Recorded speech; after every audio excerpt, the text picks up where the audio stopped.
자, 반갑습니다, 여러분. 4차 시 조선의 수치 체제 및 경제 상황의 변동에 대해서 살펴보도록 할게요. 주요 학습 내용은 양난 이후 수치 체제의 개편 내용에 대해서 탐구해 보는 거고요. 조선 후기 농업, 수공업, 광업 분야에서 일어난 변화를 상품화폐 경제 발달과 연관지어서 탐구해 보려고 합니다. 먼저 첫 번째 동영상에서는 조선의 수치 체제 개편에 대해서 하고요. 그 다음 동영상에서 이제 조선 후기 농업, 수공업, 광업 이런 분야에 대해서 학습하도록 하겠습니다. 자, 탐구활동 1번이에요. 조선시대에는 어떻게 세금을 거두었을까? 세금을 거두는 것을 수취체제라고 합니다. 수취체제.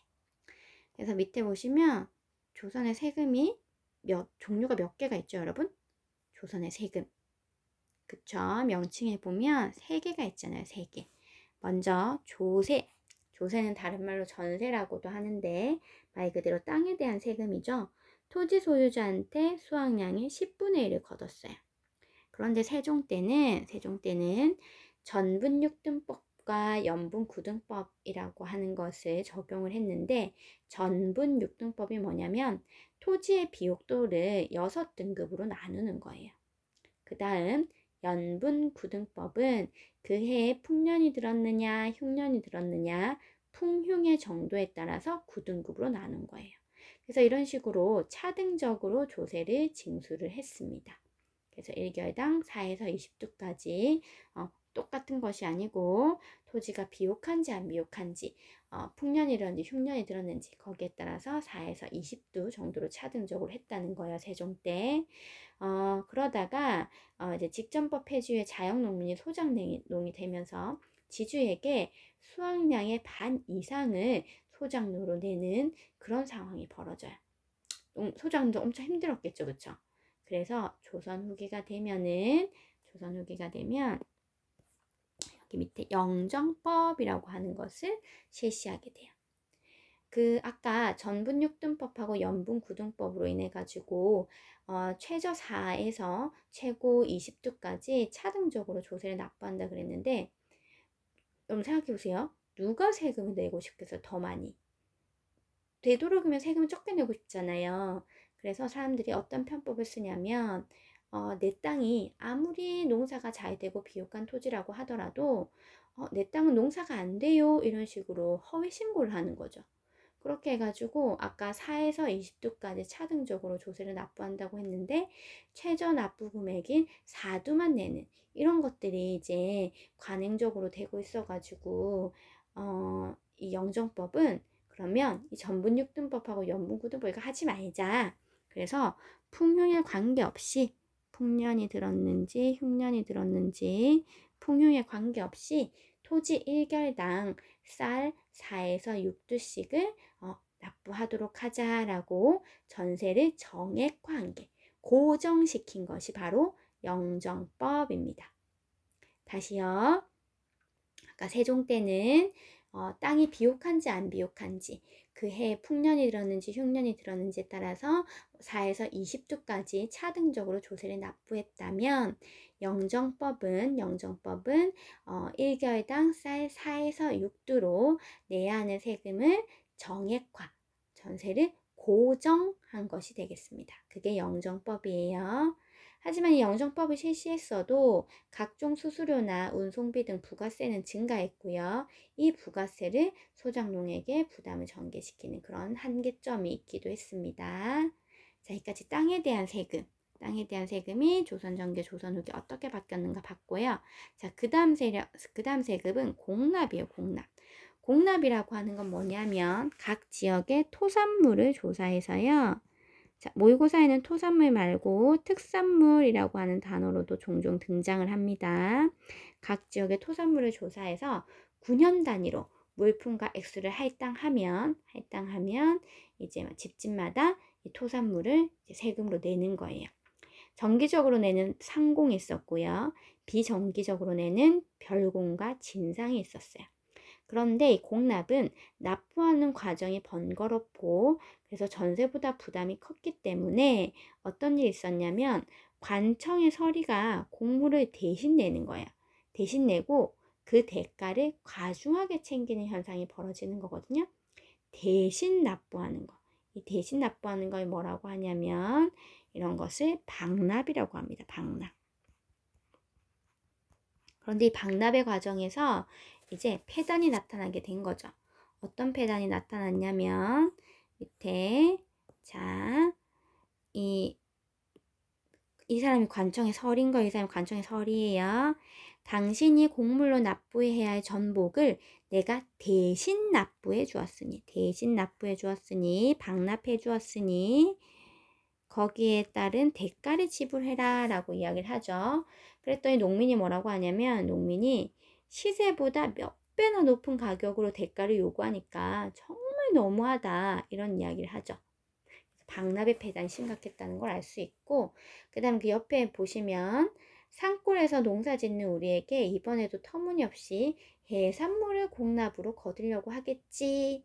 그러니까 농민들인데 그러면 농사 짓는 거기에서 날 수 있는 그런 특산물을 요구를 해야 되잖아요. 그런데 해안가에서 얻을 수 있는 해산물들의 특산물을 요구하는 경우도 종종 있었다는 거죠. 그렇게 되니까 이제 대동법을 실시하게 된 것이고, 이 대동법을 실시함으로 인해 가지고 특산물 대신에 쌀이나 동전으로 세금을 납부하는 것이 가능하게 된 겁니다. 그래서 대동법의 내용 한 번 더 정리하면요. 가호, 집집마다 부과하던 토산물을요, 이제는 토지 결수에 따라서 땅이 많은가 적은가 토지 결수에 따라서 쌀이나 면포나 삼배나 동전 등으로 이제 징수를 하게 되는 것이 바로 대동법이에요. 대동법. 우리가 그냥 이거를 뭐 공납의 전세와 조세의 급납하라고 이해하기도 합니다. 자, 이런 대동법이 아까 이미 배웠어요. 어느 왕 때 처음 실시됐다고요? 그렇죠. 광해군 때요. 경기도에서 처음으로 시행이 됐어요. 그런데 평안도 함경도를 제외한 전국에서 이거를 실시하려고 하니까 지금 약 얼마나 걸렸어요, 여러분? 1608년에 경기도에서 처음 시행했는데 1708년에 평안도 함경도를 제외한 전국에서 시행된대요. 이게 전국적으로 시행되는데 거의 100년이 걸린 거죠, 그렇죠? 그래서 여기서 질문이요. 도대체 대동법이 전국적으로 시행하는데 100년이 걸린 이유가 무엇일까요? 이렇게 해놨잖아요. 아까 대동법 다시 한번 잘 보세요. 원래는 집집마다 부과하던 토산물이었는데 이거를 토지 결수에 따라서 쌀, 면포, 삼배, 동전 등으로 진술을 하는 거예요. 그럼 여러분, 왜 대동법이 전국적으로 시행되는데 100년이 걸렸을까요? 그렇죠. 아까 토지를 소유한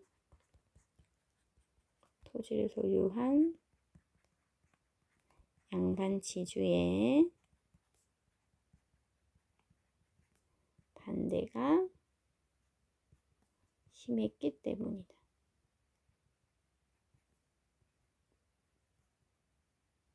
토지를 소유한 양반 지주의 반대가 심했기 때문에 이제 자기들의 어떤 그런 특권이라고 할 수 있는 이런 것들을 내려놓아야 되는 거니까 대동법을 전국적으로 시행하는데 약 100년이 걸렸습니다.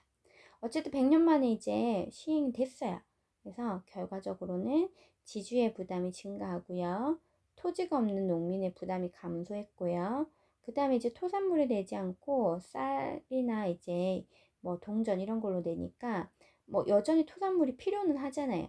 그래서 국가의 관수품을 조달하는 그러다 보니까 상품화폐 경제 발달을 촉진했던 그런 역할을 하는 뭐가 등장하게 되냐면 공인이 등장하게 됩니다. 공인, 공식적인 상인 이렇게 연상하시면 좋겠습니다. 공인. 그래서 이 공인이 누구냐면 이제 여기 이 사람이죠. 저는 국가의 허가를 받은 특권 상인으로 공가를 받고 뭐 어쩌고저쩌고 조달한다. 그러니까 이 사람이 공인이 되겠죠. 그 다음에 옆에 내용은 보시면 이제 이것도 모의고사 자료에서 가지고 온 건데요.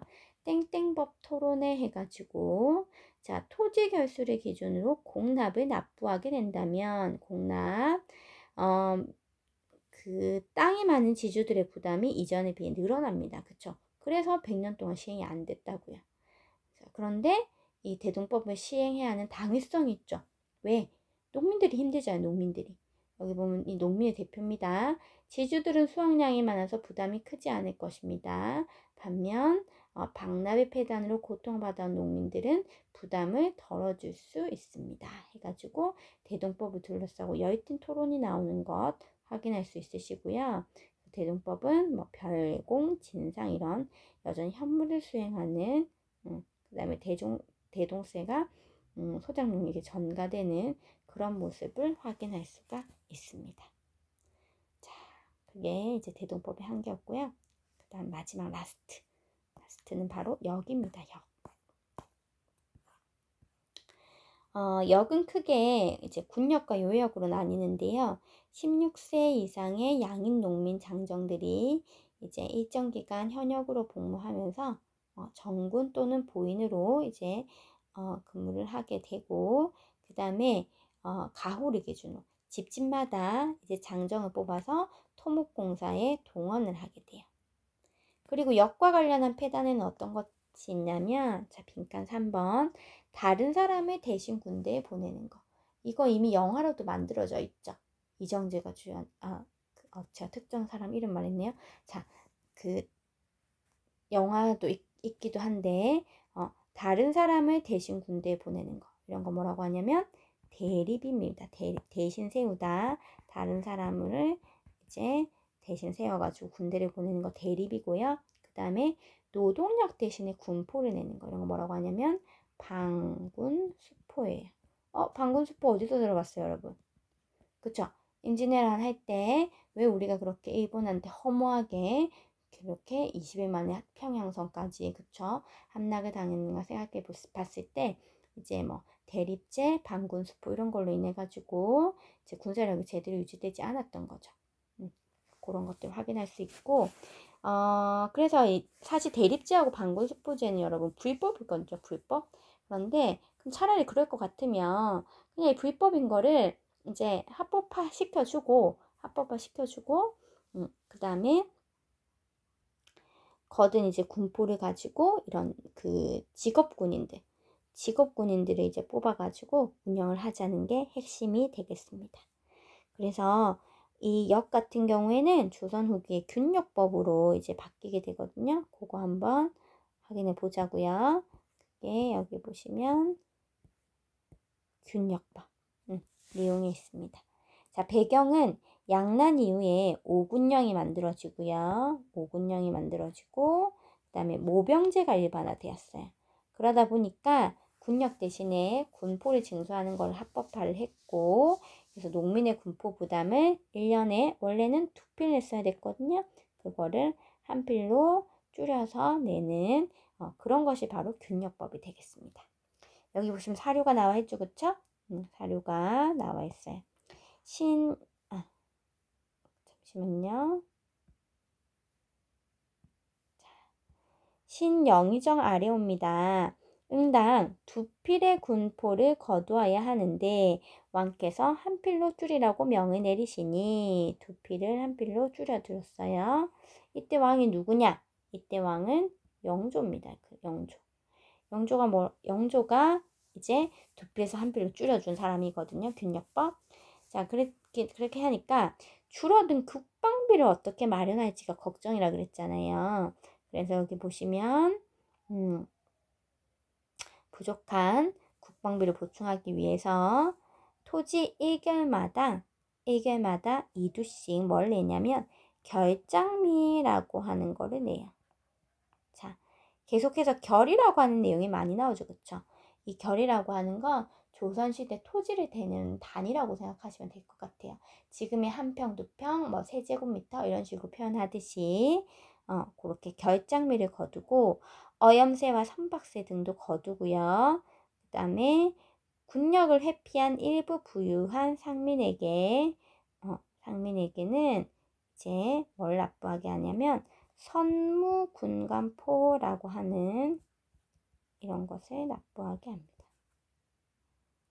선무군감포. 이게 균역법으로 줄어든 재정을 어떻게 확보할 것인가. 진한 글자만 보면 결장미를 거두고 선무군감포를 납부하게 한다. 이렇게 되는 거죠.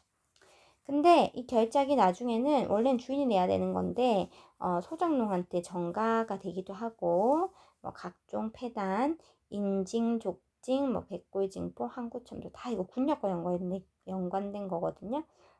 그래서 이런 것들이 발생하게 됐다 하는 거 확인했습니다.